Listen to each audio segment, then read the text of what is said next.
Ano nangyayari sa'yo? Ayos ka lang ba? Ate Clara, namamanhid ang mga paa ko. Hindi ako makagalaw.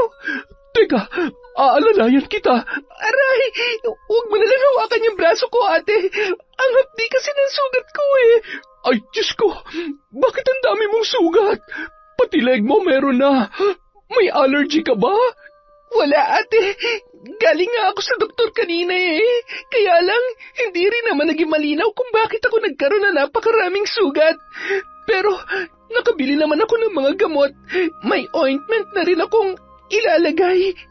Magpapatulong nga sana ako sa'yo, kung okay lang. Oo naman, halika. Aalalayan na kita hanggang kwarto. Ako na maglalagay ng gamot sa mga hindi mo kayang lagyan. Ay, bakit ba kasi bigla ka na lang nagkaganyan? Baka mamaya, binabarang ka na, ha? Barang? Oo, ganyan na ganyan yun nangyayari kapag binabarang. Simula pa nga lang yan eh. May mas malala pang mangyayari sa'yo kung sakali. Ay, teka, sino naman babarang sa'yo? Alam mo, ate, ordinaryong sugat lang naman to eh. Ay, Diyos ko! Rebecca! Ang sugat mo! May maliliit na uod! Taon 2015. Agusan. 5 taon na mula nang maulila si Rebecca sa kanyang ina. Namatay yon dahil sa cancer. Nabalo na ang kanyang ama, ngunit imbis na samahan siya, ay sumama na agad yon sa bago niyang kinakasama. Sa loob ng maraming taon ay hindi niya naramdaman na mayroon pa siyang magulang. Dahil may kaya ang pamilya ng kanyang ina, halos lahat ng mga ari-arian nila ay pagmamay-ari noon. Mabuti na lamang walang karapatan ang tatay niya sa mga yon dahil sa pinirmahang kasunduan ng mag-asawa bago sila ikasal. Kay Rebecca na iwan ang may kalakihan nilang bahay at ang hardware na siya na ang namamahala. Hindi naman niya kailangang pumunta roon araw-araw, ngunit dahil gusto niyang mabantayan ang negosyo, ay madalas pa rin siyang pumupunta roon para magkahera. Wala ni isang kamag-anak si Rebecca na malapit lamang sa kanya. Lahat ng kanilang mga kamag-anak sa side ng kanyang ina ay nasa Bukidnon, at sa kanyang ama naman ay nasa Cotabato. Napadpad lamang sila sa Agusan dahil doon parehong nagtatrabaho ang kanyang mga magulang na magkakilala ang dalawa. Ngunit kahit walang kaanak ay may isang tao namang parating dumadamay sa kanya at hindi hinahayaan na maramdaman niyang mag-isa lamang siya sa buhay. Yun ay si Rigel, ang anak ng isa sa mga kaibigan ng kanyang yumaong ina. Oy, ang aga-aga, tulala ka na naman dyan ah. Palugi na ba ang negosyo mo? Bilhin ko na lang kasi ang hardware mo. Sira ulo, porket tulala, lugi na. Tsaka anong sinasabi mong bibilhin mo tong hardware ko, ha? Asa ka dyan? Wow, suplada ka na ngayon ah. Dati na kaya? Teka, siya nga pala. Kaya ako nandito kasi aayain sana kitang manood ng sine mamaya eh. Wow! Ano naman ang sumanib sa'yo at bigla kang nagyayaya? Wala lang. Gusto ko lang magpalibre sa'yo. Yun lang, ang kapal. Sobrang kapal. Dami agad sinabi ha. Binibiro lang kita. Pero ililibre pa rin naman kita kahit masama ang loob ko. Wag na. Ako yung lalaki sa ating dalawa kaya ako dapat naman libre sa'yo. Kailan pa binase sa kasarian ng kakayahang manlibre? Ngayon lang. Basta huwag ka nang tumanggi. Ngayon lang naman to eh. Pero pwede ring masundan pa kung gugustuhin mo. Tumingin ka sa akin tapos titigan mong mukha ko. Yan, titigan mo mabuti. Oh, ano meron? May muta ka ba? Baliw. Ito ba yung mukha na tumatanggi sa libre? Sabi ko na nga ba eh. Matagal nang kaibigan ni Rebecca si Rigel. Magkaklase sila noong college at pareho sila ng kinuhang kurso. Madalas silang nagkakasundo sa mga bagay-bagay at kahit minsan ay hindi pa nagkaroon ng malalang away. Ngunit kahit may kaibigan siyang nakakasama at nasasandalan, hindi rin nawala sa kanya ang kagustuhang magkaroon ng kapatid. Batid niyang may mga kapatid siya sa ama, pero hindi niya alam kung gusto ba siyang makilala ng mga yon o kung ipinaalam ng tatay niya na may anak ito sa unang asawa. Napabuntong hininga na lamang si Rebecca matapos maisip ang bagay na yon. Kinabukasan, sunod-sunod na katok ang gumising sa kanya mula sa mahimbing na pagkakatulog. Pupungas-pungas siyang bumangon at nakapikit pa ang isang mata nang lumabas sa kanyang silid para dumiretso sa sala. Nang buksan niya ang pinto, ganoon na lamang ang panlalaki ng kanyang mga mata nang tumambad sa kanya ang pinsan niyang si Clara. Ate Clara? Uy, anong ginagawa mo rito? Ngayon lang kita ulit nakita. Ngayon mo lang ulit talaga ako nakita kasi hindi ka naman bumibisita sa akin. Ikaw porket nakakaluwag-luwag ka na, nakakalimutan mo na kami. Hindi naman sa ganon, ate. Busy lang talaga ako. Pasok ka. Salamat. Ano nga palang sadya mo rito, ate? Nandito ako para sana kausapin ka. Tungkol saan? May inaplayan kasi akong trabaho. Medyo malapit dito. Kaya lang, maliit pa yung ipon ko kaya hindi ko pa kayang umupa ng apartment. Itatanong ko sana sa'yo kung okay lang na makitira muna ako dito pansamantala. Talaga? Dito ka titira? Walang problema sa akin. Welcome na welcome ka dito, ate. Pwede ka rito kahit hanggang kailan mo gusto. Teka, kailan ka ba lilipat? Ngayon na sana eh. Ngayon na? Pero nasa na mga gamit mo? Yun na nga ang problema. Ha? Anong ibig mong sabihin? Nakatulog kasi ako sa bus eh. Pagising ko, wala na yung bag ko. Nandun lahat ng gamit ko, Rebecca. Kaya nga, dito ako dumiretso dahil alam ko na matutulungan mo ako eh. Nako ate, alam na ba to nila tita? Hindi pa. Ayoko sanang ipaalam sa kanila para hindi na sila mag-alala pa. Pasensya ka na kung ikaw pa talaga yung pinuntahan ko, ha? Sus, wala namang problema yun sa akin. Tsaka, kung wala kang mga gamit, pwede naman kitang pahiramin muna. Talaga? Naku, salamat, Rebecca. Ang bait-bait mo talagang pinsan. Mula ng araw na yon, sa bahay na ni Rebecca nakitira ang pinsan niyang si Clara. Mabait naman ang dalaga at marunong makisama kaya magkasundo silang magpinsan. Masipag magluto si Clara at maasikaso rin sa kanya kaya pakiramdam niya ay nagkaroon siya ng nakatatandang kapatid sa katauhan ni Clara. Kaya nga lang mula na matanggap sa trabaho ay bihira na lamang silang magkita sa bahay. Madalas yung ginagabi ng uwi. Kaya hindi niya na ito hinihintay. Hanggang isang araw, may nasabi sa kanya ang kaibigan niyang si Rigel. Nagtatrabaho ba kay Kap yung pinsan mo? Ha? Bakit mo naman natanong? Sagutin mo muna. Akong una nagtanong eh. Hindi. Ang alam ko, natanggap siya sa pawn shop eh. Sigurado ka ba dyan? Yun ang sabi niya sa akin. Bakit ba? Anong issue mo kay Ate Clara? Parang nakita ko siya kanina kasama ni Kap eh. Loko, paano naman sasama kay Kap yun? Hindi naman sila magkakilala. Baka kamukha lang yun nakita mo. Di ba nga lahat ng tao sa mundo merong kamukha? Ano yun? Doppelganger? Ewan ko, basta sigurado ako na hindi si Ate Clara yun. Hindi. Nakita ko na kasi nang malapitan yung pinsan mo kaya alam kong itsura niya. Hay, sige, para matahimik yung kaluluwa mo, tatanungin ko na lang siya mamaya kung kasama ba niya si Kapitan. Okay na? Oo na. Sorry naman, pero napapaisip lang kasi ako eh. Paano nangyaring magkakilala sila? Di ba, bago lang siya dito?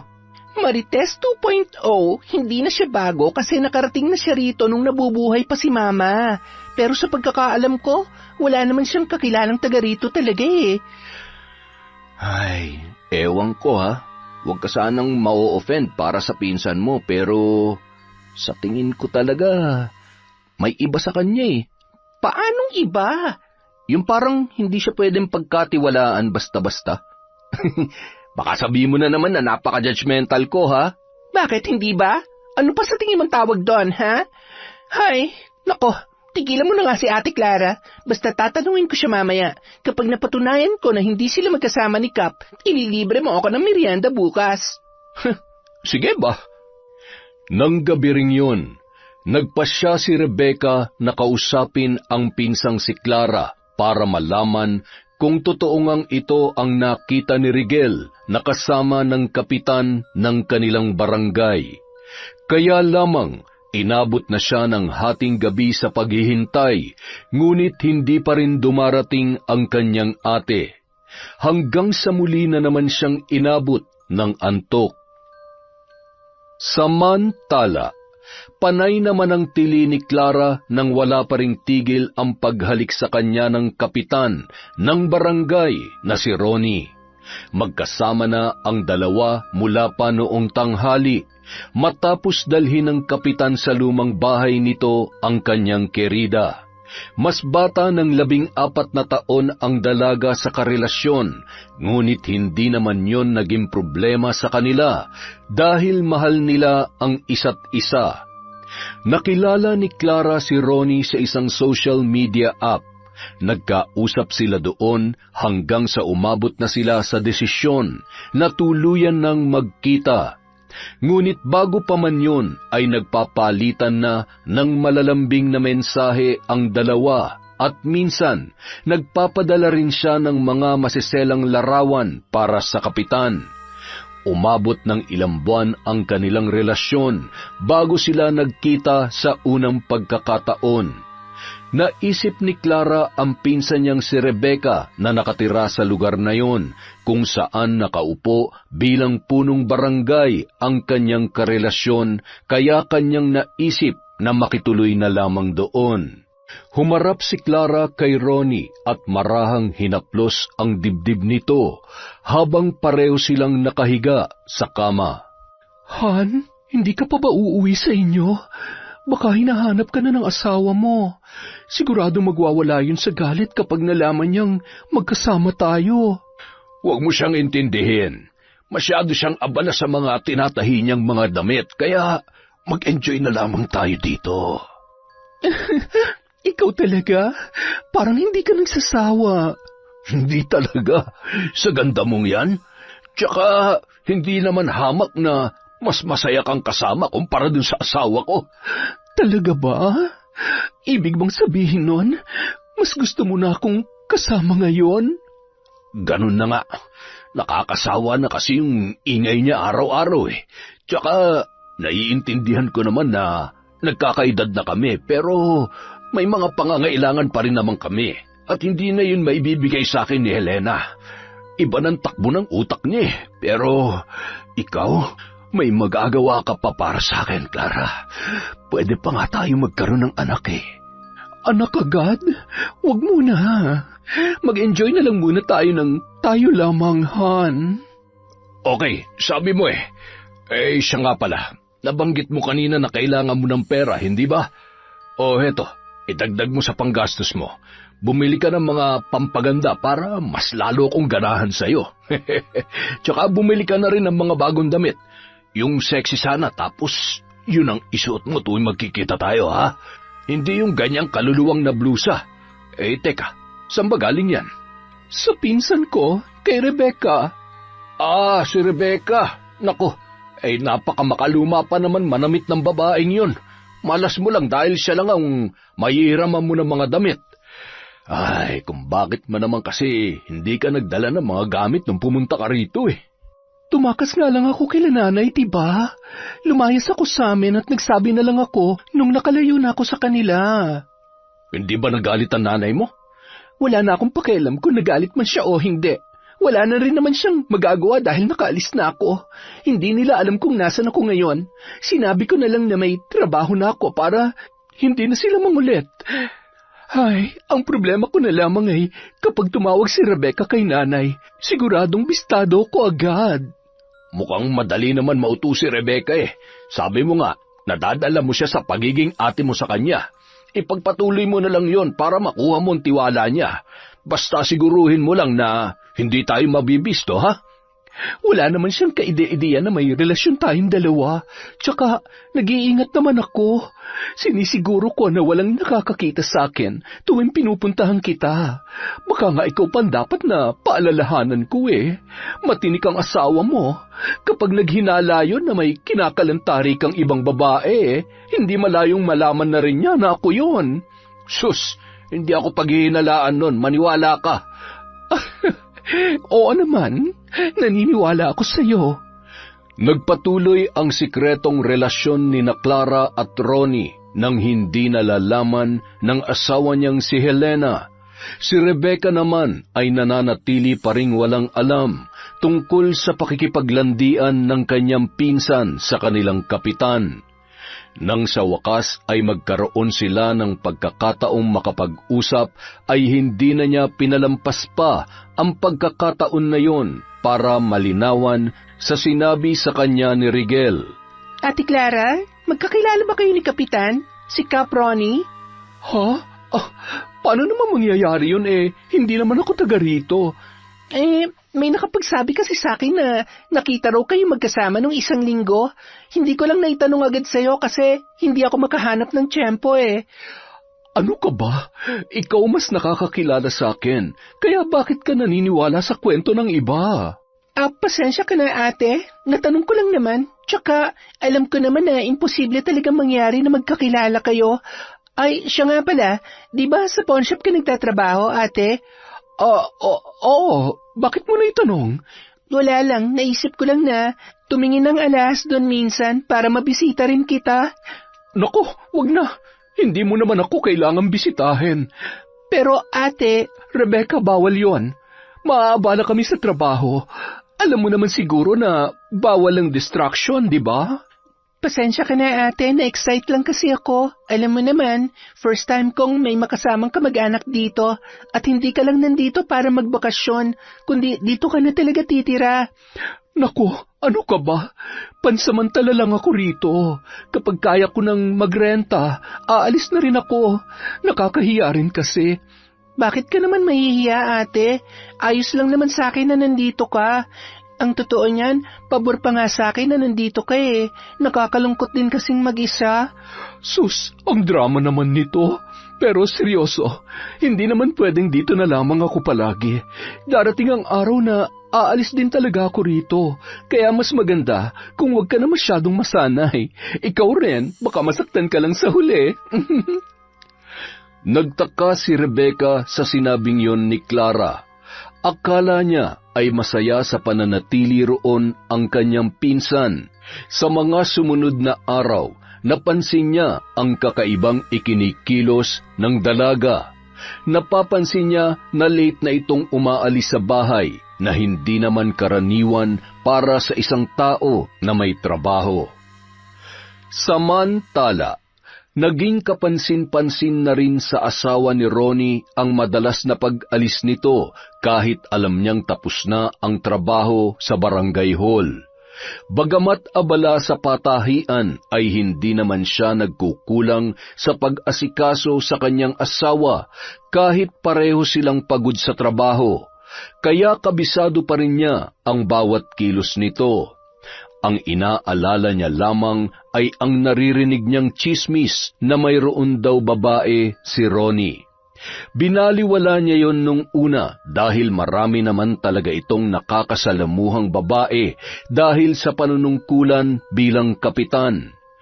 Ngunit minsan, hindi na rin niya maiwasang maapektuhan lalo na't hindi lamang isa ang nagsasabi sa kanya tungkol doon. Saan ka na naman pupunta? Hindi ka na nga kumain ng hapunan, aalis ka pa ng ganitong oras. Nag-aya lang kasi si Kagawad. May handaan sa kanila. Nakakahiya naman kung hindi ako pupunta. Anong oras ka uuwi? Hindi ko alam. Basta, wag mo na lang i-double lock yung pinto. May dala naman akong susi. Sino naman ang kasama mo roon? Kung makapagtanong ka naman parang binatilyo pa tong kausap mo Kakailanganin ko pa ba na makakasama ron kung kaya ko naman mag-isa? Makalis na nga. Baka kung saan pa mapunta tong usapan natin. Naninigurado lamang ako dahil may mga naririnig ako tungkol sa'yo. Pambihira naman, oo. Ano na naman ba to, Elena? Hindi na ako magpapaligoy-ligoy pa, Ronnie. Meron ka bang kabit? Kabit? Saan naman naggaling ang ideyang yan? Sagutin mo lang kung meron o wala. Mahirap ba yun? Wala akong kabit. Sino ba nagsabi sa iyo niyan? Paniwalang paniwala ka naman. Normal sa trabaho ko na may makasama mga babae. Yan din ang iniisip ko noon, pero marami na nagsasabi sa akin, Ronnie. Pinagdududahan mo ba ako? Oo. Paano ako hindi magdududa? Gabi-gabi ka na lang nawawala tapos inuumaga ka pa. Sino matinong asawa ang uuwi ng ganoong oras? Alam mo, ikaw, tigil-tigilan mo na nga yung kabibintang na may babae ako. Dahil kung meron man, matagal na kitang iniwan. Baka naman umiiwas ka lang sa kahihiyan, kaya hindi mo ako mahiwalayan. Sinabi kong tumigil ka na. At ngayon, nagagawa mo na rin akong pagbuhatan ng kamay. Tandaan mo to, Ronnie. Malalaman ko rin kung may iba ka ng babae at sisiguraduhin ko na pagsisisihan mo ang ginawa mo. Dahil sa tahimik at mabuting may bahay ang pagkakakilala ni Ronnie sa asawa, binaliwala na lamang niya ang banta nito. Sa isip-isip niya noon ay kahit anong katarantaduhan pa man ang kanyang gawin, wala pa ring magagawa ang kanyang asawa at hanggang pagbabanta lamang ang kaya nitong gawin.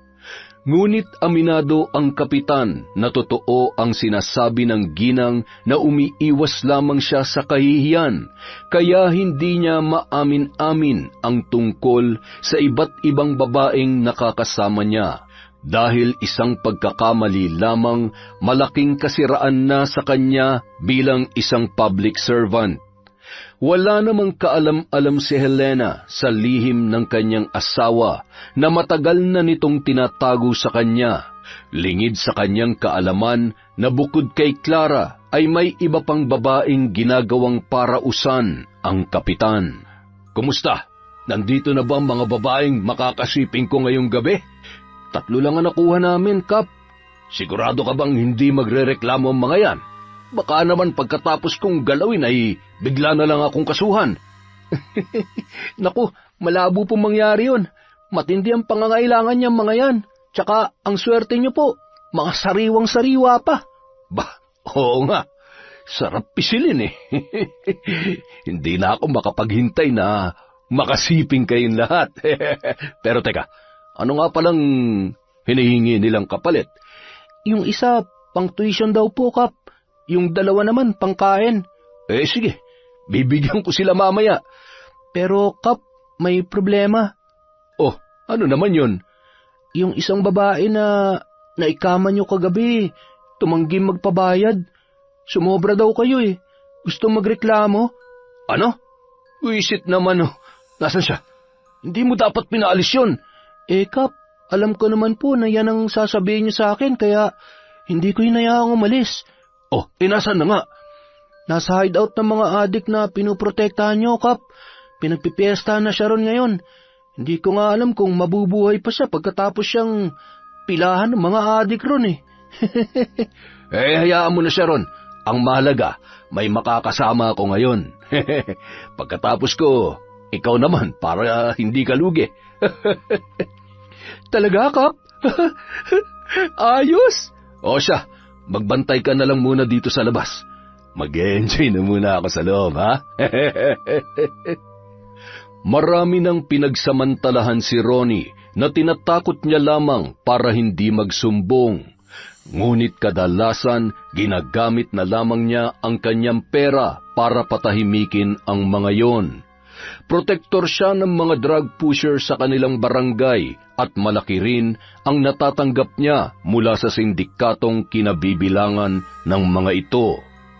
Kinabukasan, nakarating na lamang sa kapitan ang balitang patay na raw ang babaeng dinala ng tauhan niya sa pugad ng mga adik. Binawian daw ng buhay ang babae matapos itong pagpasapasahan ng higit 10 lalaki. Imbis na maawa at makonsensya sa nangyari, ipinagkibit-balikat niya na lamang yun at sinasabing lahat naman ng tao ay darating sa puntong yun. Sa kabilang banda, nagpatuloy ang paghihinala ni Helena sa asawang si Ronnie, kaya gumawa na rin yon ng paraan para malaman kung nagsasabi nga ba yon ng totoo. Isang gabi, hinintay ng ginang na makaalis ang asawa at binalak na sundan para malaman kung saan ito pumupunta. Ganun na lamang ang pagkagulat sa muka ng ginang nang mapagtanto kung saan pumupunta si Ronnie. Naikuyom niya ang kanyang kamao nang huminto ang kotse ng asawa sa tapat ng bahay ng yumao niyang kaibigan. Sa pagkakaalam niya, ang anak na lamang nitong babae ang naiwan doon at siya na ang nagmamay-ari ng bahay. Nagtagis ang kanyang mga bagang sa galit at hindi na hinintay na lumabas ang babae mula roon. Malinaw na sa kanya na si Rebecca ang kabit ng asawa niya at siyang dahilan kung bakit palagi itong nawawala tuwing gabi. Sa galit ng ginang, humantong siya sa isang desisyon. Sa pagkakataong yon, hindi niya na inisip na anak ng kaibigan niya si Rebecca. Kung ang babaeng yon ang kabit ng kanyang asawa, hindi siya papayag na hindi ito makakaranas ng matinding pagdurusa. Nakakainis! Naligo naman ako Bakit hanggang ngayon kinakati pa rin ako? Nagpalit ka ba ng sabong ginagamit?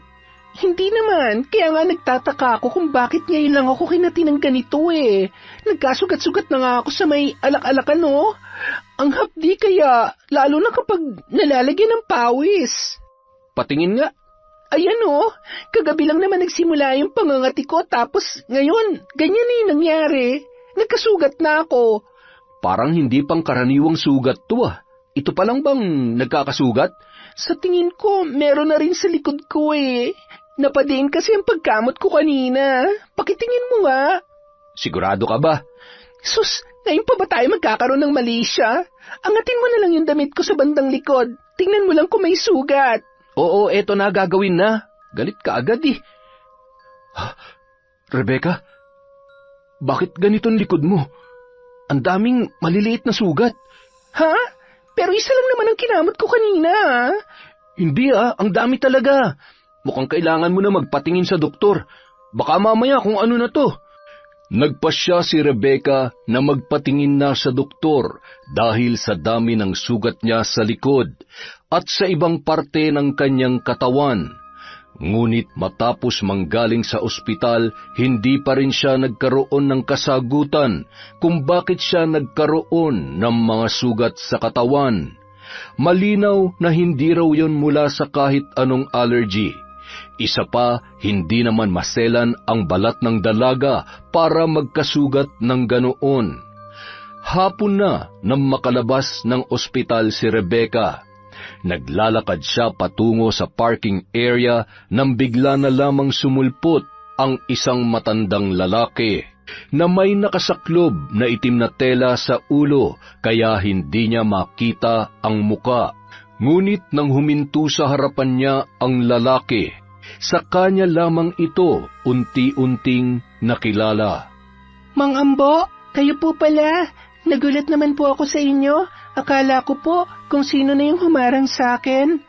Si Mang Ambo ay kaibigan ng yumao niyang ina. Kasama niya ito sa lamay hanggang sa libing ng nanay niya at isa rin sa mga nag-alay ng panalangin. Kwento ng kanyang ina, nakilala raw nito ang matanda noong araw na nahimatay ito sa gilid ng kalsada. Dinala ng kanyang nanay sa ospital si Mang Ambo. Biyudo na raw ang matanda at nag-iisa na lamang sa buhay, kaya nagpasya na yung tumira sa may paanan ng bundok. Dahil mabait ito ay naging magaan agad ang loob ng kanyang nanay, hanggang sa naging magkaibigan na ang dalawa. Pakiramdam daw noon ng kanyang nanay ay nagkaroon ito ng isa pang ama sa katauhan ng matanda. Ngunit ang kanyang ipinagtataka, nananatiling tahimik si Mang Ambo matapos niya itong batiin. Nakatitig lamang yun sa kanya na tila hindi niya nagugustuhan ang kanyang nakikita. Ayos lang po ba kayo? Merong anino. Po? Ano pong anino? May nakikita kong anino na nakasunod sa'yo, Iha. At hindi maganda ang hatid niyan sa buhay mo. Nakakakita po kayo ng mga... Mukhang marami pang hindi nasasabi sa'yo ang nanay mo. Gusto ko sanang magkwento, ngunit hindi ito ang tamang pagkakataon. Iha, kailangan mo ng tulong. Tulong? Hindi ko po kayo maintindihan, Mang Ambo. Yung mga sugat mo sa katawan, dulot yan ng isang sumpa. Hindi mo mahahanap ang lunas kung hindi mo malalaman kung sino ang taong may matinding galit sa iyo. Teka, paano niyo po nasabing dahil ito sa sumpa? Baka nagkakamali lang po kayo. Ang totoo po niyan, may mga binigay na pong gamot sa akin para sa mga sugat ko. Mga ilang araw lang po, mawawala na rin po ito. Hindi kita pipiliting maniwala, Iha. Ngunit kapag dumating ang oras na lumabas na ang mga insekto mula sa mga sugat mo, alam mo kung saan ako pupuntahan. Handa akong tulungan ka sakaling kailangan mo ang tulong ko. Sige po. Salamat po, Mang Ambo. Pauwi na po ba kayo? Kung gusto nyo, ihahatid ko na po kayo. Ay, hindi na, Iha. May kailangan pa akong puntahan. Pero salamat sa alok mo, ha? Napakabait mo rin, katulad ng iyong ina. Kinagabihan, mas lumala ang nararamdaman ni Rebecca nang magpasya na siyang matulog. Tinapos niya muna ang paghuhugas sa mga ginamit sa kusina bago nagtungo sa kanyang silid. Ngunit nang hahakbang na sana siya, ay bigla na lamang siyang napahawak sa mesang malapit sa kanya matapos mawalan ng balanse.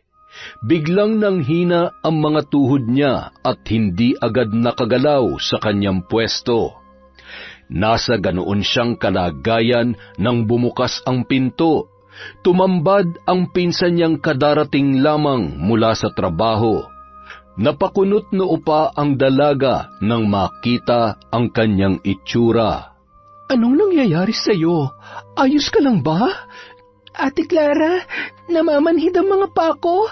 Hindi ako makagalaw. Teka, aalalayan kita.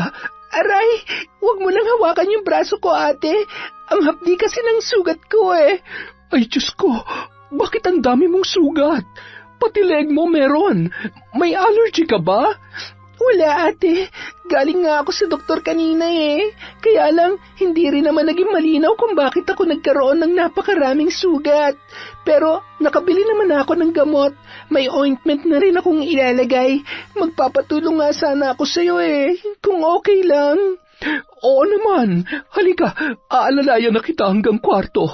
Ako nang bahalang maglagay ng gamot sa mga hindi mo kayang lagyan. Ay, bakit ba kasi bigla ka na lamang nagkaganyan? Baka mamaya ay pinabarang ka na, ha? Barang? Oo, ganyan na ganyan ang nangyayari kapag binabarang. Simula pa nga lang yan eh. May mas malala pa mangyayari sa'yo kung sakali. Ay, teka, sino naman ang mambabarang sa'yo? Ay, alam mo ate, ordinaryong sugat lang naman talaga to. Hindi ako binabarang gaya ng sinasabi mo. Di ba, ang mga binabarang lang ay yung may mga kaaway o nakaalitan. Wala naman ako nakakaaway. Halos lahat ng mga taga rito, kasundo ko. Hindi kaya may naiinggit sa'yo? Ay, ano naman ang kaiinggitan nila sa akin? Aba, marami. Maganda ka, mapera. Halos lahat na nga nasa iyo na eh. Akala lang nila yon. Ang lungkot-lungkot kaya ng buhay ko rito. May pera ka nga, mag-isa ka naman. Alam ko na, para hindi lang ikaw ang masaya. I-donate mo sa akin ang pera mo. Ewan ko sa'yo, ate. Sige na, tulungan mo na lang ako, Aray, ano yun? Parang may pumutok na sugat ko, ate. Ang sakit. Ay, Diyos ko, Rebecca, yung sugat mo, may maliliit na uod. Matapos magsilabasan ang maliliit na kulay itim na uod mula sa mga sugat ni Rebecca, ay sunod-sunod naman siyang napaduwal. Halos kapusin na siya ng hininga dahil doon. Bukod pa ang pananakit ng kanyang katawan at ang hapdi ng kanyang mga sugat na hindi nagpatulog sa kanya. Kinabukasan, dahil hindi pwedeng lumiban sa trabaho si Clara, ay tinawagan na lamang ni Rebecca ang kaibigan na si Rigel para magpatulong doon. Nang araw na yon, nagdesisyon na siyang puntahan si Mang Ambo. Bagamat noong una ay hindi siya naniwala na may bumabarang sa kanya, naging malinaw sa kanya ang lahat nang magsilabasan ang mga uod mula sa kanyang mga sugat. Gayon din sa mga isinusuka niya. Nangingitim na rin ang ilalim ng kanyang mga mata na halos lumubog na at mas naging mabilis ang kanyang pangangayayat. Tao po! Tao po! Mangambo, ako po ito, si Rebecca. Oh, Rebecca, pasok ka, iha. Inaasahan ko ng pagdating mo ngayon. Sino yung kasama mo? Si Rigel po, kaibigan ko. Magaan ang enerhiyang dala mo, iho. Mukhang makakabuti ka para sa kaibigan mo. Halika, pumasok at samahan mo si Rebecca. Kailangan ka niya. Mang Ambo, ano po ba nangyayari sa akin? Bakit po ganon? Mas lalong lumalala ang sakit ko. Yung mga sugat ko, may mga lumalabas ng uod. Natatakot na po ako at hindi ko po maintindihan kung bakit ko ito nararanasan. Sabi po ni Ate Clara, baka binabarang daw po ako. Maupo ka muna, iha.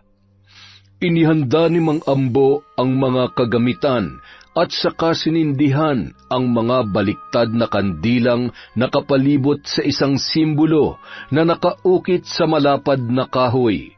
Kasunod noon ang pag-usal ng matanda ng mga salita na hindi nila maunawaan. Ilang sandali pa, pinalapit nito si Rebecca. Kinuha niya ang kamay ng dalaga at ipinatong sa simbolong nakaukit sa kahoy, habang patuloy ang pag-usal ng mga salitang tila parte ng isang orasyon. Mang Ambo, para saan po ba ito? Kailangan ko malaman kung sino ang nagpapabarang sa'yo, dahil sa kanya dapat ibalik ang sumpa.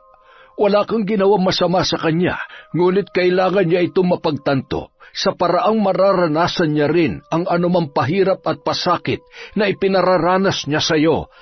Sino po ba siya, Mang Ambo? Malalaman mo rin sa takdang panahon, iha. Ngunit sa ngayon, inumin mo muna ang herbal na ito para mawala ang epekto ng pambabarang sa iyo. Babalik sa dati ang katawan mo at mawawala ang sakit na pinadapo ng sino man may galit sa iyo, Rebecca. Pero paano ko po malalaman kung sino po ang may galit sa akin? Hindi po ba pwedeng humingi na lang ako ng tawad sa kanya? Wala kang kasalanan sa kanya, kaya wala kang dapat ihingi ng tawad. Sa sinabing yun ni Mang Ambo ay mas lalong naguluhan si Rebecca. Kahit anong pag-aalala ang gawin niya, ay wala siyang maisip na taong maaaring magtanim ng galit sa kanya dahil naging mabuti naman siya sa mga taong kanyang nakakasalamuha. Samantala, sinadya namang hintayin ni Helena ang asawang si Ronnie para kumprontahin tungkol sa kabit na kanyang itinatago. Nakakuyom ang kanyang kamao habang nakaupo sa mahabang upuan. Panay ang tingin niya sa orasan. Kung pwede lamang, pabibilisin niya na yon nang makapag-usap na sila ng kanyang asawa. Ilang sandali pa, narinig na niya ang paghinto ng pamilyar na sasakyan sa labas Agad na tumayo ang ginang at hinintay na bumukas ang pintuan. Mabuti naman at umuwi ka pa. Ano na naman ba to, Helena? Huwag ka magmaang-maangan. Nasaan yung kabit mo? Nanggaling ka ba sa kanya? Ha? Ano bang kabit yung pinagsasasabi mo? Hindi ka pa rin ba tapos dyan? Totoo naman Bakit hindi mo pa aminin na inuuwian mo na ang kabit mo? Nakita kita. Sinundan kita, Ronnie. Kaya alam ko. Saan mo ako sinundan? Sa bahay ng dati kong kaibigan. Nakita kita. Doon ka pumunta kaya sigurado na akong doon nakatira ang kabit mo. Sinabi ko naman na sa'yo na wala akong kabit. Kapag hindi mo siya hiniwalayan, sisiguruhin kong matatapos na ang paghari-harian mo rito. Talaga bang ipagpapalit mo ang lahat ng meron ka ngayon para sa babaeng yon? Mag-isip ka, Ronnie. Huwag ka mag-alala. Kaya pa kitang patawarin, basta tigilan mo na ang pakikipagkita sa kanya. Hindi mo na siya kailangang hiwalayan dahil ginawan ko na ng paraan. Anong ginawa mo? Ipinabarang ko siya. At sigurado akong pinagdurusahan niya na ngayon ang kanyang kalandian. Matapos marinig ang mga sinabi ni Helena, ay agad na umalis ng bahay si Ronnie para puntahan si Clara. Sa pag-aakalang ang babaeng yun nga ang ipinabarang ng kanyang asawa. Halos paliparin na ng kapitan ang kanyang sasakyan. Mapuntahan lamang ang dalaga. Ilang beses na muntik siyang maaksidente sa daan, ngunit nagagawa naman niya yung lusutan. Ilang sandali pa, nakarating na siya sa bahay ni Rebecca, kung saan niya inihatid si Clara. Clara! Clara! Oh, Han, bakit ka bumalik? Tsaka, bakit ganyan ang itsura mo? Kumusta ang pakiramdam mo? Wala ka bang nararamdaman na kahit ano? Ha? Wala naman. Bakit ba? Ano ba nangyari? Si Helena, alam na niyang may kabit ako. Sinundan niya ako nung pumunta ako rito, kaya alam niya nang dito ka nakatira. Ano? Alam na ni Helena na may relasyon tayo? Oo, kaya ipinabarang ka niya. Ipinabarang? Seryoso ka ba dyan? Wala namang... Diyos ko! Si Rebecca! Ano si Rebecca? Hindi kaya si Rebecca ang pinaghihinalaan ng asawa mo? Sa kanyang bahay na ito. Baka hindi alam ni Helena na dito rin ako nakatira. Kaya pala nagkaganoon ang pinsan ko. Nagkasugat-sugat ang katawan niya at kagabi lang, suka siya ng suka. Nalintikan na. Ano nang gagawin natin ngayon? Mapapahamak ang pinsan mo hanggat hindi alam ng asawa ko na ikaw naman talaga ang kabit ko. Totoo nga palang may relasyon nga kayong dalawa. Ang galing! Ang galing-galing niyo! Rebecca, nandyan ka na pala. Kanina ka pa ba dyan? Oo, at narinig ko ang sinabi ni Kapitan na kabit ka niya. Narinig ko rin na ipinabarang ako ni Tita Helena dahil akala niya ako ang kabit ng asawa niya. Talaga ba, Ate Clara? Kaya mong sumira ng pamilya ng iba? Yun ba ang dahilan kaya ka nandito? Rebecca, magpapaliwanag ako. Para ano? Para utuin ulit ako? Hindi na, ate. Hindi na ako maniniwala sa'yo, kaya makakaalis ka na. Umalis ka na rito dahil hindi ko kayang makasama ang isang babaeng maninira ng pamilya ng iba at ginagamit pa ako para sa kalukuhang yon. At sinisiguro ko rin sa inyo na malalaman ni Tita Helena ang totoo. Napakawalang hiya nyo. Napahamak ako ng dahil sa kalandian yung dalawa. Rebecca, please. Pakinggan mo muna ako. Huwag mo kaming isusumbong kay Helena. Kaibigan ni Mama si Tita Helena. Maganda ang samahang nabuo nila. Sa tingin mo hayaan ko maging masama ang tingin niya sa akin para isalba ka? Hindi ako bayani, Ate Clara. Gagawin ko kung anong tama. Kailangan mong panagutan ang ginawa mo. Magkadugo kayo ni Clara. Talaga bang mas matimbang sa iyo ang ibang tao? Talagang sa inyo pa nang galing yan, ha? Ibang tao ba si Tita Helena para sa inyo? Kap, mali po yung ginagawa niyo ni Ate Clara. At kailangan niya yung harapin dahil may napahamak ng iba dahil sa relasyon yung dalawa. Huwag ka nang makialam sa amin, ha? Han, kailangan natin gumawa ng paraan para hindi makapagsalita ang babaeng yan. Anong gagawin natin sa kanya? Hindi siya pwedeng makaalis sa bahay na ito. Pagkasabi noon ay agad na kumuha ng lubid si Clara habang hawak-hawak naman ni Ronnie ang nagpupumiglas na si Rebecca. Binusalan siya ng kanyang pinsan para hindi na makapagsalita o makasigaw dahil makakaagaw pansin yon sa mga kapitbahay. Nang makakuha ng lubid ay mabilis siyang iginapos ng dalawa sa loob ng kanyang silid para walang makakita sa kanya. Nang masigurong hindi na siya makakatakas doon, ay umalis na si Clara kasama si Kapitan Ronnie. Habang nasa loob ng kotse ay hindi nakatiis si Clara na kumprontahin ang kapitan dahil sa ginawa ng asawa nitong si Helena. Talaga bang wala ka man lamang gagawin? Ipapabarang na ako ng asawa mo. Ano pa bang pinuputok ng butsi mo? Hindi naman ikaw ang tinamaan ng sumpa, hindi ba? Yung pinsan mo nagdurusa ngayon, hindi ikaw. Dapat nga magpasalamat ka pa eh.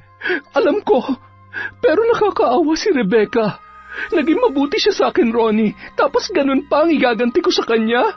Ikaw ang may utang na loob sa kanya, kaya hindi ko na problema yon.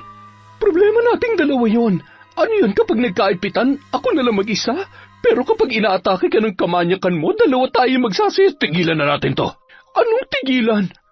Ikaw ang tumigil. Ang tagal na natin magkarelasyon, Ronnie. At nangako ka sa akin na iiwan mo ang asawa mo para makapagsama na tayo. Hindi mo ba naiintindihan? Alam naman natin dalawa na maling-mali na magkaroon tayo ng relasyon. Nung pa nga dapat natin to itinigil eh. Ayoko. Hindi ako makikipaghiwalay sa iyo, Ronnie. Wala ka na magagawa kung gusto ko na makipaghiwalay, Clara. Mas kailangan ko ang asawa ko ngayon. Masisira ang karera ko sa politika kung itutuloy pa natin to. Hindi ako papayag. Sinabi mo sa akin na mahal mo ko, kaya hindi ako papayag na maghiwalay tayo. Makiayon ka na lang, Clara. Para sa ating dalawa rin to. Kapag nagkabistuhan, pareho tayo malalagay sa kahihiyan. Kaya maghiwalay na tayo habang kaya pa tayong patawarin ng asawa ko. Eh di lumabas din ang totoo. Gusto mo pa magkaayos kayo. Kaya ba itatapon mo na lang ako ng ganun-ganun na lang? Maayos naman tayo maghihiwalay, Clara. Bibigyan kita ng pera para merong kang panimula. Dahil wala ka naman talagang trabaho. Pero hindi na natin pwedeng ipagpatuloy ito. Pumayag si Clara na makipaghiwalay kay Ronnie. Ngunit sa isang kondisyon, bibigyan siya nito ng 100,000 piso bilang panimula. Dinagdagan pa yon ng 50,000 piso kapalit ng pagpapatahimik niya sa pinsang si Rebecca. Sinamantala niya naman ang pagkakataon dahil alam niyang mayaman ang lalaki. Katwiran niya makakahanap pa naman siya ng ibang karelasyon na mas bata at mas gwapo pa kay Ronnie. Kaya lang naman siya nagtitiis sa kapitang yon ay dahil kaya nitong suportahan ang lahat ng kanyang mga luho. Nang makabalik sa bahay ni Rebecca, marahas na lamang siyang napabuntong hininga nang maalala si Clara na wala man ng pagkain o kahit inumin nang iwan niya yon sa silid. Napapailing na kumuha siya ng ilang pirasong biskwit at isang pitsil na tubig, saka ito dinala sa dalaga. O ayan, kumain ka at uminom ng tubig. Yan lang ang magagawa ko ngayon para sa iyo. Hindi naman ako kasing sama ng iniisip mo eh. Kaya lang, hindi talaga kita pwedeng pakawalan. Masisira lahat ng pinaghirapan ko. Malas mo lang dahil nabisto mo ako. Kung wala ka sanang alam, hindi yan mangyayari sa'yo.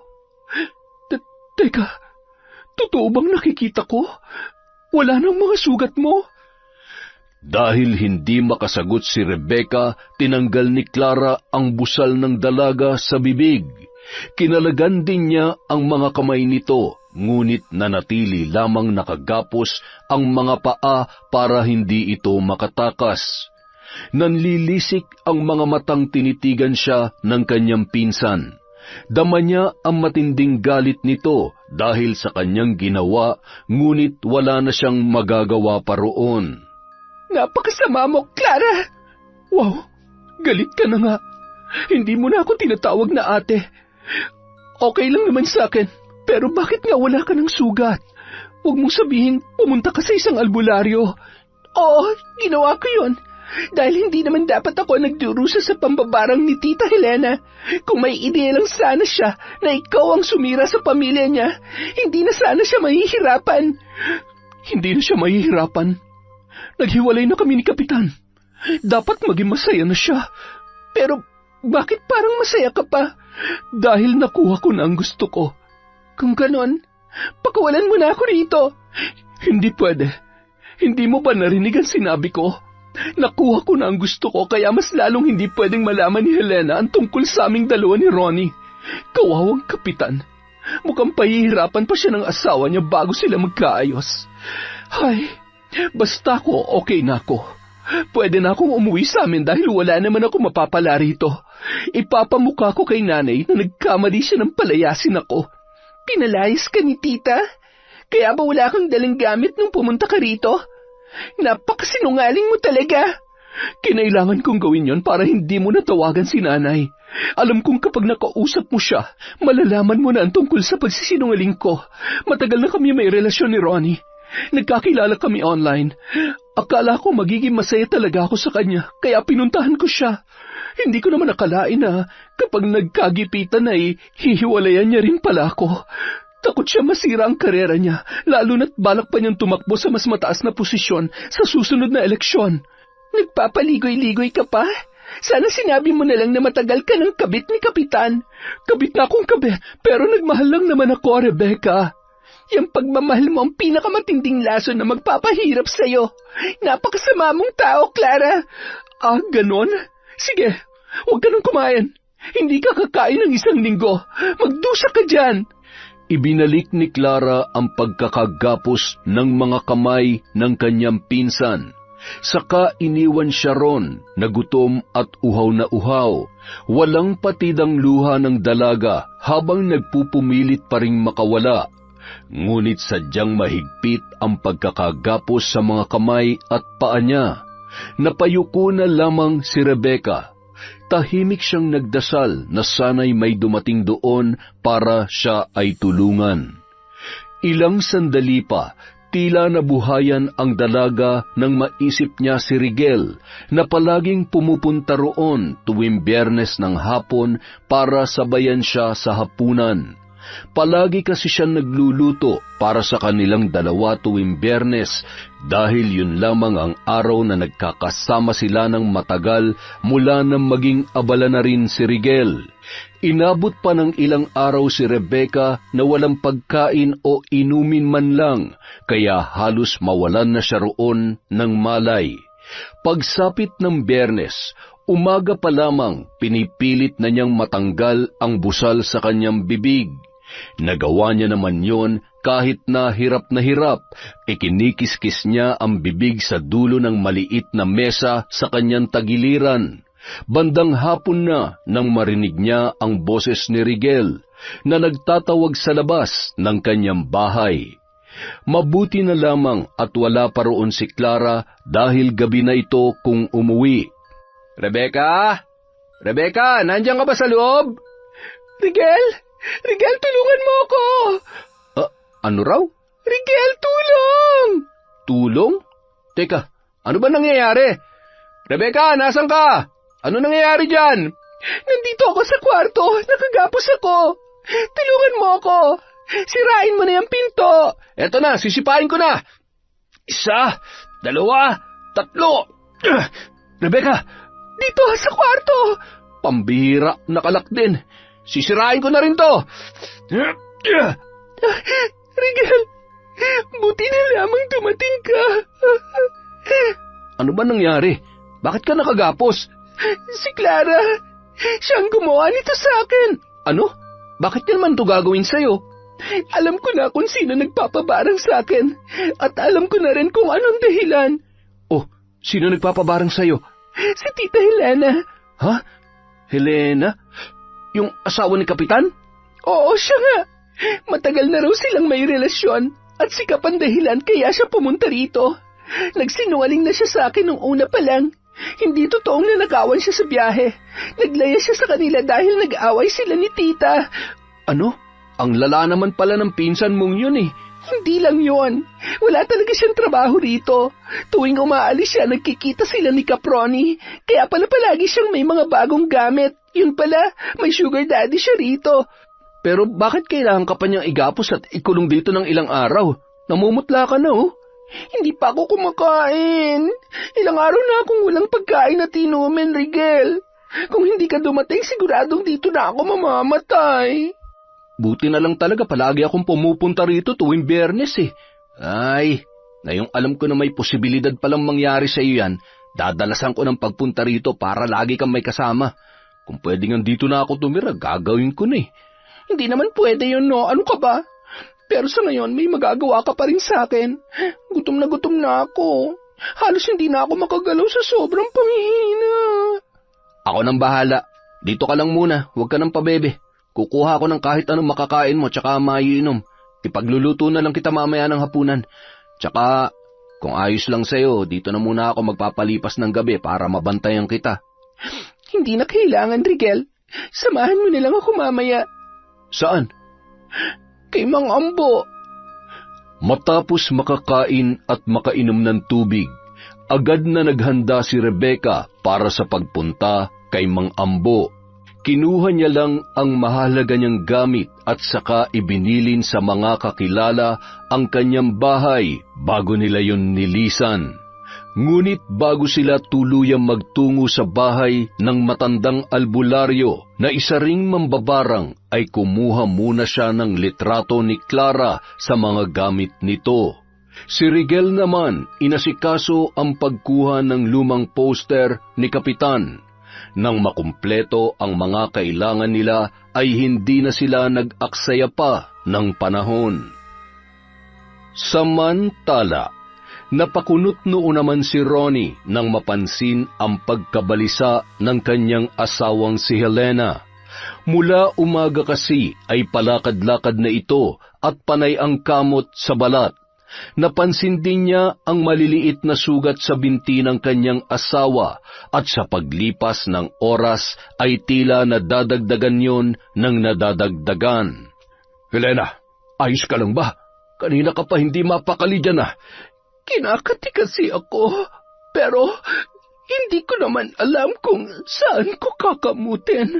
Tsaka parang ang bigat-bigat ng pakiramdam ko, Ronnie. Lalagnatin yata ako. Magpahinga ka na kaya muna. Hindi pwede. May pupuntahan pa ako mamaya. Saan ka ba pupunta? Sasamahan na lang kita. Hindi na. Ako na lamang.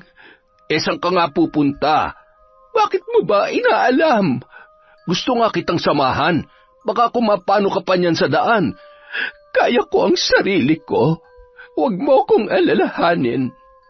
Nagtaka si Helena kung bakit yon nangyayari sa kanya. Ayaw mang isipin ng ginang, ngunit pakiramdam niya ay bumabalik sa kanya ang sumpa ng pambabarang na dapat ay sakabit ng kanyang asawa. Sinabi sa kanya ng mambabarang na pinuntahan niya noon na unti-unti nitong pahihirapan ang babaeng sumira ng kanilang pamilya. Kaya nagbigay siya ng litrato ni Rebecca. Kinagabihan, mas lumala pa ang kanyang kondisyon. Nakaramdam siya ng matinding pananakit ng ulo na sinabayan pa ng kanyang katawan na tila sinisilaban. Dahil sa lumalalang pakiramdam ay hindi na nag-aksaya pa ng oras si Helena. Malakas ang kutob niya na binabarang din siya, kaya kailangan niyang malaman kung sino ang gumagawa noon. Sa isip-isip ng ginang ay hindi niya matatanggap kung si Rebecca pa mismo ang magpapabarang sa kanya para makaganti sa pagpapahirap niya sa babae. Ngunit nang makausap niya ang mambabarang na nilapitan niya noon, nagulat siya nang sabihing may kumontra sa ginagawa nito, at hindi hamak na mas malakas ang itim na mahikang taglay ng sinumang gumawa noon sa kanya. Nanatiling walang kasagutan ang mga tanong sa isipan ni Helena matapos puntahan ang matandang mambabarang. Kahit lunas sa kondisyon niya ay wala rin itong naibigay, ngunit tumatak sa kanya ang huling sinabi nito, ang nag-iisang bahay sa may paanan ng bundok. Bagamat hindi niya alam kung ano ang naghihintay sa kanya roon, ay tumulak pa rin siya upang puntahan ang lugar na yon. Pagbaba ni Helena sa kotseng minamaneho, napuno siya ng pagtataka nang makita si Rebecca na lumabas mula sa bahay na kanyang pinuntahan. Anong ginagawa mo dito, Rebecca? Tita Helena? Alam kong ikaw ang dahilan, kaya nangyayari ito sa akin. Ang kapal na mukha mong babae ka. Pagkatapos mong ahasin ang asawa ko, may lakas ka pa talaga ng loob na ipabarang ako. Pasensya na po, tita. Hindi ko naman po kasi alam na kayo nagpapabarang sa akin. Nung una, hindi ko alam kung anong dahilan kung bakit galit na galit kayo sa akin. Pero nung nabisto ko sina Kapitan Ronnie at ang pinsan ko, saka lang po naging malinaw sa akin ang lahat. Pinsan? Sinong pinsan? Si Clara po, tita. Nitong nakarang buwan lang po, dumating siya sa bahay para pansamantalang makituloy sa akin. Sabi niya, magtatrabaho daw po siya dito, pero nalaman ko po na wala naman pala talaga siyang trabaho. At kaya lang siya nandito dahil sa asawa ninyo. Totoo po ang sinasabi niya, Tita Helena. Nagkamali po kayo ng pinapabarang. Hindi po si Rebecca ang kabit ni Kapitan, kundi si Clara. Tsaka, tingnan niyo ang ginawa ng babaeng yun. Nagkasugat-sugat ang mga braso at mga binti ni Rebecca dahil iginapos po nila. Ikinulong siya ng babaeng yun at hinayaang ilang araw na walang pagkain at tubig. Ginawa niya po yun sa akin dahil alam niya magsusumbong ako sa inyo, tita. Ano? Totoo ba lahat ng sinasabi ninyo? Opo, tita. Kung hindi po kayo naniniwala sa amin, kahit sikap na lang po mismo ang tanungin ninyo. Siya nga po pala, pupuntahan din po sana talaga namin kayo para dalhin dito dahil gusto ko na pong itigil yung pagpapahirap sa inyo. Nagawa ko lang po talaga yon dahil hindi ko alam na kayo yung nagpapabarang sa akin. Teka, sino ba ang nakatira dito? Si Mang Ambu po. Matutulungan niya po kayo. Ang totoo po niyan, hinihintay niya na kayo sa loob. Inaasahan niya na darating kayo dito ngayon. Nahulaan niya yun? Opo, kung ganun, napakahusay nga niya. Iha, pasensya ka na sa nagawa ko, ha? Hindi ko kasi alam na hindi lang ikaw ang nakatira sa bahay niyo, kaya akala ko ikaw ang kabit ni Ronnie. Patawarin mo sana ako, Rebecca. Wala pong problema yon. Naiintindihan ko na po kayo, pero kailangan po nating pagbayarin ng taong nanakit sa atin, tita. Kailangan niyo pong matutunan ng mga pagkakamaling nagawa niya. Sinira niya ang pamilya niyo at iniligay niya naman sa kapahamakan ng buhay ko. Tama ka, Iha. Kailangang maturuan siya ng leksyon. Nagawa ni Mang Ambo na alisin ang sumpa sa katawan ni Helena. Kaagad na gumaling ang mga sugat nito na tila walang nangyari. Muling humingi ng tawad ang ginang kay Rebecca dahil sa pagpapahirap nito sa kanya. Hindi naman siya nagtanim ng galit o ng sama ng loob dahil bukod sa kaibigan yon ng kanyang ina ay sadyang napakabuti nito sa kanya noon pa man. Nung araw na yun, matapos gamutin ang mga sugat ay nagpaalam na si Helena kay Rebecca. Gustuhin man daw nitong magpatulong kay Mang Ambo sa plano niyang gantihan si Clara ay nakapagdesisyon na ang ginang na kausapin na lamang ang kakilalang mambabarang na siyang unang nagpahirap sa kanya. Nirespeto naman niya ang desisyon nito. Nang makaalis si Helena, agad na ibinigay ni Rebecca at Rigel kay Mang Ambo ang mga nakuhang litrato. Dinala sila ng matanda sa likod bahay kung saan makikita ang bilog na hukay na natatakpan lamang ng mga dahon ng saging. Ano pong meron dyan sa hukay na yan, Mang Ambo? Dito ko inilalagay ang mga alaga ko, Iha. Malulusog sila at alagang-alaga. Ano po bang inaalagaan ninyo? Halika, tingnan mo. Napakaganda nila, hindi ba? Natulala si Rebecca at napaawang ang bibig nang alisin ni Mang Ambo ang mga dahong tumatakip sa hukay. Tumambad sa kanya ang mga tinutukoy nitong mga hindi pangkaraniwang alaga. Mga itim na ipis, maliliit na daga, alupihan, uod at lintang nagsisiksikan sa isa't isa. Dahil sa dami ng mga ito sa loob ng hukay, sa tansya ng dalaga ay aabot hanggang tuhod niya ang lalim ng hukay na yon, kung saan inaalagaan ng matanda ang mga ginagamit niya sa pambabarang. Parehong natahimik sina Rebecca at Rigel nang magsimula na ang orasyon ng matanda. Muli niyang binanggit ang mga salita na tanging ang mga kagaya niya lamang ang nakakaunawa. Bagamat hindi nila alam ang laman ng mga salitang yun, ay tahimik silang nagmasid at pinakinggan ang mga sinasambit ni Mang Ambo. Kinilabutan si Rebecca nang makita niya kung paano gumalaw ang mga alaga noon na wari nauunawaan ang kanyang mga sinasambit.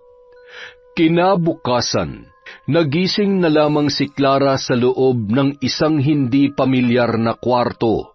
Sapo ng dalaga ang sumasakit na ulo dahil sa dami ng kanyang nainom. Mariin niyang ipinikit ang kanyang mga mata nang sumigid ang matinding kirot, hanggang sa napasubsob na lamang siya sa unan. Nang ilibot niya ang kanyang paningin sa paligid, sa kanya lamang napagtanto na nasa loob siya ng isang kwarto ng motel kung saan sila nagche-check-in ni Ronnie. Napangisi siya nang maalala kung paano siya muling sinamba ng lalaki. Sabi na hindi ako kayang tiisin ni Ronnie. Babalik at babalik pa rin siya sa akin. Umaga na pala. Bakit hindi mo man lang ako ginising kaninang madaling araw? Kailangan ko nang makauwi. Bakit? Sa tingin mo ba? Hinihintay ka ng asawa mo? Oo, hinihintay talaga ako nun. Nakalimutan mo na bang ayos na kaming dalawa? Nagkaayos nga kayo, pero kanino ka ba sumiping kagabi? Kaninong kandungan ka nagiging masaya? Oo na, ikaw na lamang sa lahat. Aminin ko yan. Hindi naman talaga kita matitiis at hindi kita kayang iwan. Kaya nga ako nandito ngayon eh. Kahit saan parte mo pa kasi tingnan, tuyot na ang asawa mo. Kahit ilang oras mo pang titigan ang nakahubad yun, hindi ka pa rin gaganahan. Sus, ikaw na nga ang panalo sa inyong dalawa kung ano-ano pa ang sinasabi mo. Pero alam mo, Han, hindi ka talaga nakakasawa. Ang bango-bango mo, tsaka handang-handa ka palagi para sa akin. Pakis nga ako dyan bago ko umuwi. Huwag ka na kasing umuwi sa asawa mo. Sumama ka na lamang sa akin. Hindi pwede yon, Han. Ayaw mo ba nun? Kapag tumakbo kong konsehal ng bayan sa susunod, mas malaki pa may bibigay ko sa'yo. At hindi mangyayari yun kung malalaman ng mga tao na iniwan ko ang asawa ko. Sa bagay, sige na nga, kiss na kita. Paano? Uuwi na muna ako, ha? Kita na lang ulit tayo mamayang gabi. Sure, hon. Hihintayin kita. Nang makauwi si Ronnie sa bahay, laking gulat niya nang maabutan si Helena na prenteng nakaupo sa mahabang upuan sa sala at abot ang ngiti hanggang tainga. Ngunit ang pinaka nakaagaw atensyon sa kanya ay ang mga braso't binti nito na wala ng sugat. Inumaga ka na sa trabaho, ah. Nagkape ka na ba? Hindi pa. Marami akong inasikaso. Gutom na nga ako eh. Sakto. Nakaluto na ako ng almusal natin. Halika na. Sabayan mo na akong kumain. Alam mo bang hinintay talaga kita? Teka.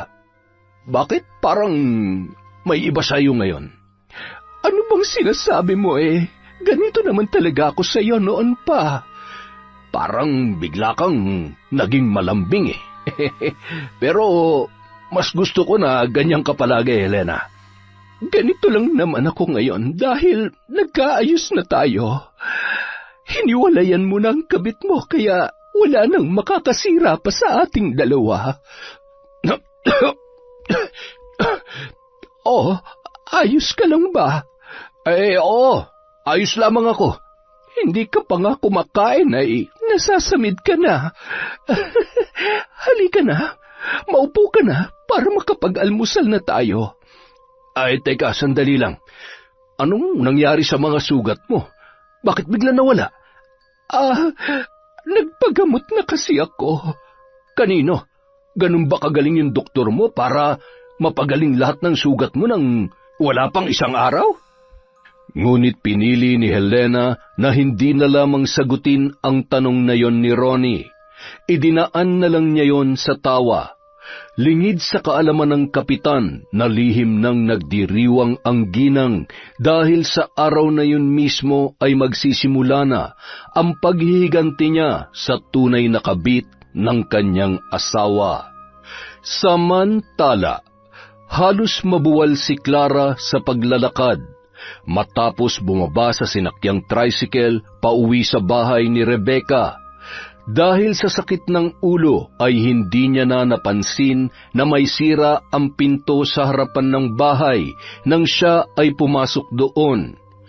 Ilang sandali pa napasigaw na lamang ang babae sa matinding pagkagulat nang biglang lumabas ng silid ang nakangising si Rebecca. Rebecca, paano ka nakawala? Akala mo ba talaga walang tutulong sa akin? Malas mo dahil hindi mo pa ako lubos na kilala. Gusto mong malaman kung sinong tumulong sa akin? Sino? Si Rigel. Marami nag-aakala na mag-isa lang talaga ako sa buhay, pero may mga kaibigan ako at may mga taong nagpapahalaga sa akin. Hindi tulad mo na kailangan palaging patunayan ng sarili dahil dyan sa pag-uugaling meron ka. Ganon. Porket nakalaya ka na, akala mo, pwede mo na akong insultuin hanggat gusto mo? May sarili na akong pera, kaya hindi na kita kailangan. Hindi ko na kailangan magpaka-plastic sa'yo. At hindi na rin kita gustong makasama pa rito, kaya umalis ka na. Isama mo na lahat ng mga gamit na binigay ko sa'yo dahil baka magdala pa yun ng kamalasan sa buhay ko. Talagang aalis ako?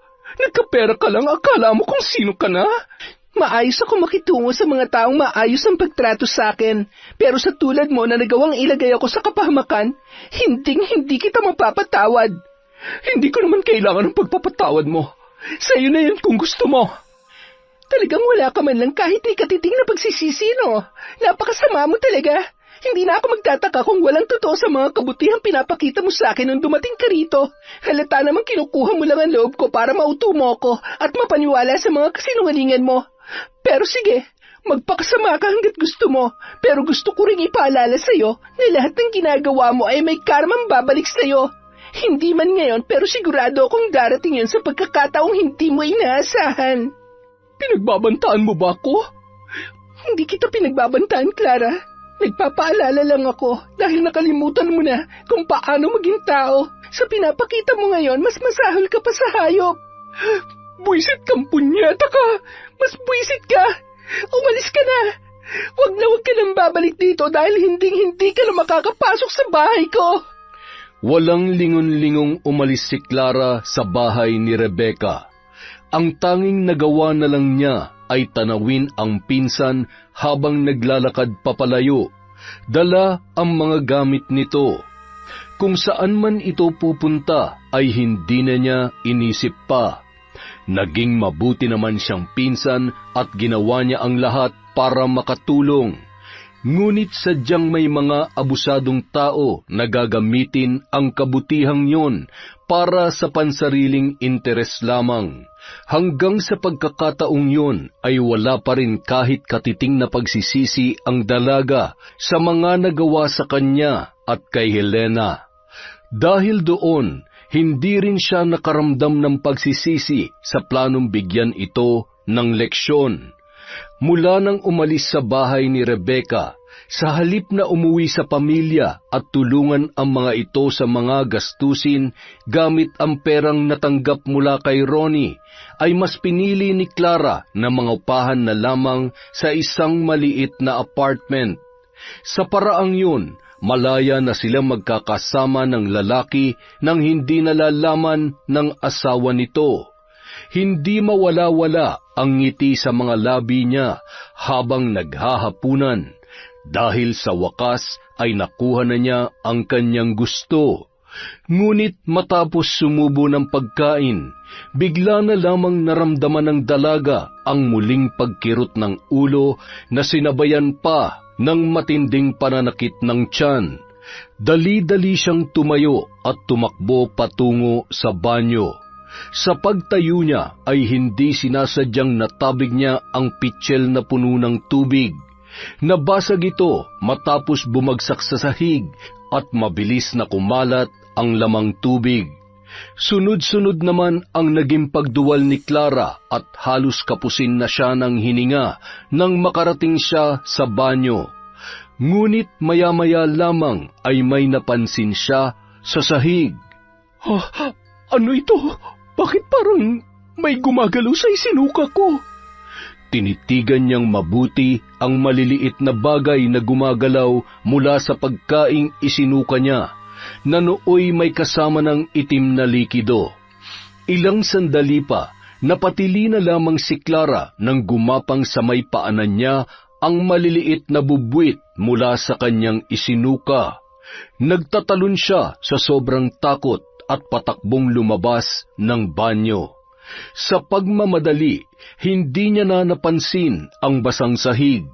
Dumulas ang kanyang mga paa at hindi niya yun napaghandaan. Napaigik si Clara nang bumaon sa balat niya ang binagsakang mga bubog mula sa nabasag na pitsil. Kumalat ang kanyang dugo sa puting sahig. Pinilit niyang tumayo, ngunit bumabalik lamang siya sa dating pwesto. Dumudulas ang kanyang braso sa sahig, gayon din ang kanyang mga paa. Hindi pa man siya nakakabawi sa nangyari ay bigla na lamang siyang nakarinig ng kaluskos mula sa kung saan. At nang dumako roon ang kanyang paningin, nanlamig ang buo niyang katawan nang makita ang napakaraming daga na lumusot sa pinto ng apartment. At ang lahat ng yun ay gumagapang patungo sa kanya. Nang sulyapan niya ang namumulang sahig dahil sa mga sugat na natamo mula sa mga bubog, sunod-sunod ang naging pagsigaw niya nang lumitaw doon ang maliliit na lintang mabilis na gumagapang patungo sa kanya. Lumayo kayo sa akin! Huwag kayo lalapit! Wag! Halos panawan ng ulirat ang dalaga nang makita niya mismo kung paano isa-isang dumikit ang mga linta sa kanyang balat. Napatili na lamang siya nang sipsipin ng mga ito ang kanyang dugo, habang ang mga daga namang sumugod sa kanya ay pinagpipiestahan na ang kanyang mga paa. Akala niya ay yun na ang pinakamalala niyang mararanasan. Ngunit ilang sandali lamang, naramdaman niya ang pagpasok ng mga linta sa magkabila niyang tainga, gayon din sa kanyang bibig at mga butas ng ilong. Maging ang mga mata niya ay hindi rin pinalampas ng mga yon. Kinabukasan, takang-taka si Ronnie nang hindi man lamang sumasagot sa mga tawag niya si Clara kahit ilang beses niya na yung tinatawagan. Ang huling mensahe sa kanya ng babae ay tungkol sa paglipat nito sa bagong paupahan. Pagkatapos noon ay hindi na muli pa yung nasundan. Napabuntong hininga na lamang ang kapitan, ngunit para maiwasan ang hindi nila pagkakaunawaan, ay nagpasya na lamang siya na puntahan ang dalaga. Makalipas ang ilang sandali, natuntun na ni Ronnie ang paupahan. Saradong-sarado naman to. Nandito kaya siya? Han! Nandiyan ka ba sa loob? Ay, walang sumasagot ah. Tama naman ako ng pinuntahan. Ito ang address na binigay niya. Ay, mukhang napasarap ang tulog ng babaeng yun ah. Ilang beses pang tinawag ni Ronnie si Clara, ngunit hindi pa rin sumasagot ang dalaga. Hanggang sa naisipan na niyang sumilip sa may bintana para makasiguro kung may tao nga sa loob. Ganoon na lamang ang pagkagimbal ng kapitan nang masilip nito ang loob ng paupahan sa salamin ng bintana. Nanlaki ang kanyang mga mata nang makita si Clara sa sahig, nakahandusay at mukhang wala ng buhay. Sa labis na pag-aalala, buong lakas niyang sinipa ang pinto para tulungan si Clara. Agad niya itong dinala sa pinakamalapit na ospital. Mabuti na lamang may pulso pa ang babae nang madala niya doon. Puno ng sugat ang buong katawan na tila kinagat ng mga hayop. May mga bakas din sa braso nito na tila kinapitan ng kung ano. Halos hindi na makilala ni Ronnie ang muka ng dalaga dahil nahupak na yun. Pati ang kanyang mga mata ay halos nakaluwa na. Hindi rin maipaliwanag ng mga doktor kung ano ang pinagdaanan ng babae. Dahil mukhang hindi tao ang gumawa noon, kaya naman hinintay na lamang nila yon na magkamalay. Sa kasamaang palad, nakaligtas man si Clara ay tila nasiraan na yon ng bait. Palagi na itong nakatulala sa kisame at minsan bigla na lamang nagsasalitang mag-isa. Tuwing kakausapin naman niya ito ay tila isang batang paslit ang kanyang kaharap. Sino ka? Maglalaro tayong dalawa? Han, ako to. Hindi mo ba ako naaalala? Han? Ano yun? Han, yun ang tawagan natin dalawa. Hindi ba? Hindi kita kilala. Alis ka dito. Alis. Napailing na lamang si Ronnie sa inaaktong yun ni Clara. Matapos gamutin ang mga sugat nito, ay inilipat na ang dalaga sa isang pasilidad na para sa kanyang mga kagaya. Samantala, hindi naman maitago ang mga ngiti sa labi ni Helena matapos mabalitaan ang nangyari kay Clara. Sa wakas ay nakaganti na rin siya sa babaeng sumira sa relasyon nilang mag-asawa. Kaagad niyang pinuntahan si Rebecca para ibalita ang tungkol doon. Naabutan niya ang dalaga na abala sa pagdidilig ng mga alaga nitong halaman sa maliit na hardin sa harap ng kanyang bahay. Rebecca! Tita Helena, kayo po pala. Kumusta po kayo? Okay naman. Ikaw, wala na bang gumugulo sa'yo rito? Wala na po. Wala na po kasi si Clara dito eh. May ibabalita nga pala ako tungkol sa kanya. Alam ko na ipinabarang mo rin siya, pero alam ko rin na gusto mo lang siyang bigyan ng leksyon. Ako kasi, medyo napasobra ang pinagawa ko sa kanya at muntik niya nang ikamatay. Hindi ko naman po kayo masisisi, tita. Kung ako po nasa kalagayan nyo, baka ganun din po ang nagawa ko dala ng galit. Nalaman ko kasi na kahit nakipag-ayos na sa akin ang asawa ko, nagkikita pa rin silang dalawa. Kung ganon, bakit hindi nyo rin po binigyan ng leksyon ng asawa nyo? Pasensya na po kayo sa sasabihin ko, pero hindi rin naman po masisira ang pamilya nyo kung hindi siya pumatol, di ba? Alam ko, iha. Pero alam kong may pag-asa pang magbago ang aking asawa. At nakita ko yun ngayon sa kanya matapos niyang malaman na nangyari kay Clara. Takot siyang balikan ng karma. Mabuti naman po kung ganon. Si Clara po, nasaan na po siya ngayon? Nandun na siya sa mental hospital. Dinala na siya doon matapos mapatunayan na wala na siya sa katinoan. Pero magaling na ang mga sugat niya. Nakakaawa rin po siya, pero maling-mali po talaga ang mga ginawa niya sa atin. Nakakalungkot lang na sa ganoong paraan niya pa pinagbayaran ng lahat. Nagsisisi ka ba, iha? Nalulungkot lang po ako para sa kanya, pero wala po akong pinagsisisihan sa mga nangyari. Dinalaw ni Rebecca sa mental hospital si Clara para kumustahin ang lagay noon. Maayos naman ang pamamalakad doon kaya hindi na siya masyadong nag-alala. Pagkatapos ng lahat na nangyari, pinsan pa rin naman ang turing niya kay Clara at napatawad niya na rin yun sa mga nagawa noong kasalanan. Para sa kanya, napagbayaran na yon ng kanyang pinsan. Sa takot naman ng kaibigan niyang si Rigel na may masamang mangyari sa kanya, tinupad nito ang sinabing palagi na siyang pupuntahan sa bahay. Ang mga magulang pa mismo ng binata ang nagsabi na mas maganda kung sasamahan niya palagi ang kanyang kaibigan, lalo na at dumarami na rin ang kaso ng mga akyat bahay sa kanilang lugar. Katagalan, naging mas matibay pa ang kanilang pagkakaibigan at kahit wala ng mga magulang, hindi naman naramdaman ni Rebecca ang pag-iisa niya dahil ang pamilya ni Rigel ay pamilya na rin ang turing sa kanya. Si Helena naman, naging payapa na rin ang isipan dahil sa naging pagbabago ni Kapitan Ronnie. Hindi na ito ng bababae at pinatunayan na sa asawa na hindi na ito gagawa ng kahit anong kalokohan na makakasira sa kanilang pagsasama. Ngunit makalipas lamang ang ilang linggo ay bigla na lamang nakitaan ni Helena ng mga senyales ng isang taong binabarang ang kanyang asawa. Lahat ng naranasan niya ay pinagdaanan din ng lalaki.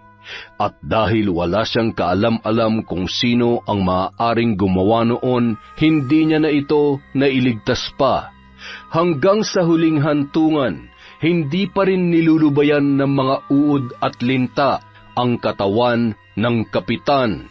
Nang ipasok ang kabaong nito sa nicho, gumuhit ang ngiti sa mga labi ng isang naulila sa kanyang anak. Pinagsamantalahan at namatay sa kamay ng mga adik ang anak niyang dalaga. At nangyari lahat ng yun dahil sa demonyong kapitan na tinitingala ng mga taga roon. Tumalikod ang ginang na magaan ang kalooban. Dahil sa wakas ay naipaghiganti na rin niya ang kanyang inosenteng anak. Yun! Ang ganda na naman ng kwento natin. Maraming salamat po sa pagtsatsaga sa kwentong Enteng. Okay, meron po tayong shout-out. Simulan po natin kay Violeta Austria. Hi kay Noemi Garcia Pabunan. Hello po kay Cherry Mukbang ASMR, kay I Love Traveled, kay Cat Burglar Cutie, kay Heli Borja, sa Kakalda at Rayoso family from Corazon. Hi po kay Lynette Reparado, kay Ahmed Panigel, kay Irma Umali from Italy. Hi po kay Bru. Hello kay Kenneth YT Channel, kay Saniebla family of Gumaca, Quezon from Bella. Hello po kay Flor de Liza Dasig, kay Yamshero from Cavite, kay Kiarsa, kay Vanessa Music. Hello po sa JBY Girls ng Paranaque from Leia Ocubia. Kay Jenny V. Kadapan. Hello po sa Castillo at Reyes family from Cesa. Shout out kay Mark Anthony Delgado from San Jose Antique. Kay Baby Zane Vlog. Kay Maria Lu Soriano from Baguio. Kay Jo Gil or Jo Gil Sohor from New Zealand. Hi kay Giza Nicole from Cubao, kay Edgardo Fontanilla. Hello po kay Princess Alexis, Angela Karen, at kay Robert Grefaldia from Maria Grace Grefaldia. Hi kay Jerlyn Batal, kay Arceline Briones. Hello kay Chris Alcantara, kay Elidia Alba, Ryan Alba, kay Loretta Bobes from Cavite. Kay Marjorie Dequilia. Hello po kay Hannah Maylin Sisgundo. Shout out kay Bengski, kay Marites Nalika, kay Sally from Chantal Penero. Sa mga Pinoy laboratory staff ng Princess Margaret Hospital, Bahamas. Hello po sa inyong lahat. Hi kay Adi Larica from Batangas City, kay Front Row Infinity. Hello po kay Rosemary Cao, kay Kurt Mina. Shout out kay Sharon Macbabad, Maluha Pin, Esteli Reyes from Marikina. Hi kay Josefina Felias, kay Lucy Yuna.